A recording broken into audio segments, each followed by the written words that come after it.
Have you ever heard about the time Pepsi had one of the largest navies in the world? If you think that's crazy, you really need to hear the entire story.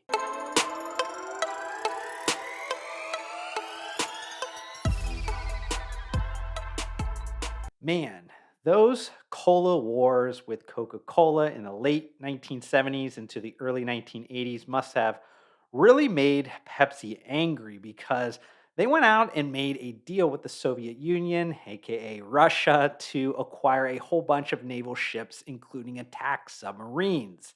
While some details in that statement were changed to add a little extra what the fuck pizzazz, it is essentially a true story, except the part about Pepsi plotting to destroy Coca Cola literally. Shout out to John Kelly, Senior Strategic Marketing Manager of Beverages in Carrie's Taste and Nutrition segment, for alerting me of this insane true story that's been lost to history.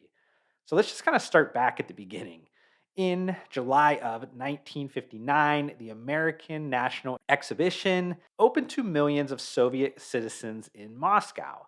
The American National Exhibition provided a rare glimpse into the American way of life that included art, fashion, cars, model homes, and futuristic kitchens. About 450 companies made contributions to the Moscow exhibition, even though none of their products could be purchased in the Soviet Union. Pepsi was one of those companies, mostly because Coca Cola declined to participate. At the convention, Vice President Richard Nixon rolled out the red, white, and blue carpet for Soviet leader Nikita Khrushchev. But after a capitalist comment rubbed the Soviet leader the wrong way, Nixon guided Khrushchev to the Pepsi booth and offered him an ice cold cup of Pepsi that had been made and bottled in Moscow. Nixon then offered the Soviet leader a second Pepsi that had been bottled in America. The idea was to show that Soviet made Pepsi could be just as good as the American made soda. It was a capitalist trick to get the communists to open their markets, and just like that, the Russian love affair with Pepsi was underway. More than a decade later, now President Nixon sent a Department of Commerce commission to the Soviet Union to encourage trade between the two Cold War rivals.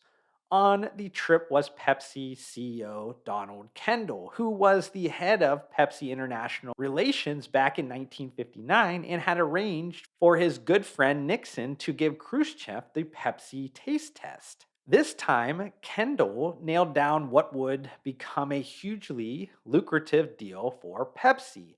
The two countries signed a counter trade agreement allowing Stoli vodka in the US and Pepsi into the Soviet Union.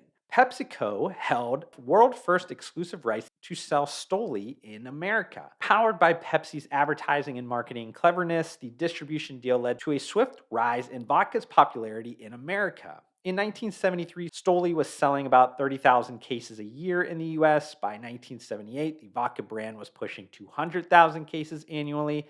And by 1980, that number had climbed to 1 million cases, making it the second most popular vodka in America.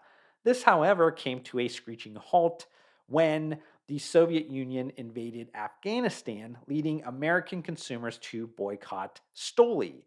Stoli is now not even in the top 10 leading vodka brands in the US market, if you are curious. On the other side of the deal, Pepsi, with the help of the first ever Western product advertisement on the Russian television that featured Michael Jackson, saw demand for its product climb to insane levels throughout the 1980s. By 1988, the Soviets were consuming 1 billion servings of Pepsi a year. Meanwhile, since it had become increasingly harder for PepsiCo to offload solely stateside, PepsiCo started demanding cash to offset this loss when the original trade agreement became close to expiring in 1989. With its faltering economy, the USSR did not have many consumer products that it could successfully sell to the West. But one thing it did have, thanks to its bloated Cold War military budget, was a lot of surplus equipment for its armed forces. And so, in what must be one of the oddest commercial agreements ever signed. Then Soviet leader Mikhail Gorbachev agreed to a new $3 billion deal that saw PepsiCo take ownership of 17 Soviet naval attack submarines, 3 warships, and a handful of other naval ships. At the time, Pepsi CEO stating to President George H.W. Bush's national security advisor, "We're disarming the Soviet Union faster than you are." PepsiCo now held one of the largest navies in the world, and their attention now shifted to their biggest rival, which Coca Cola instantly became ready to wave their white flag in defeat.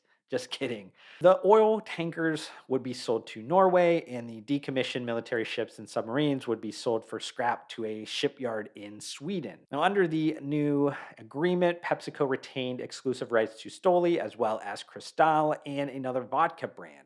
PepsiCo would double their bottling plants in Russia and use sale credits to bring Pizza Hut to Moscow. However, the deal of the century, which it was kind of dubbed, collapsed when the Soviet Union broke apart in December of 1991. The shipyard that built those tankers for PepsiCo was suddenly in Ukraine. The chemical plant that produced 2-liter bottles was now in Belarus, and the plant that produced the mozzarella cheese for Pizza Hut restaurants was now in Lithuania.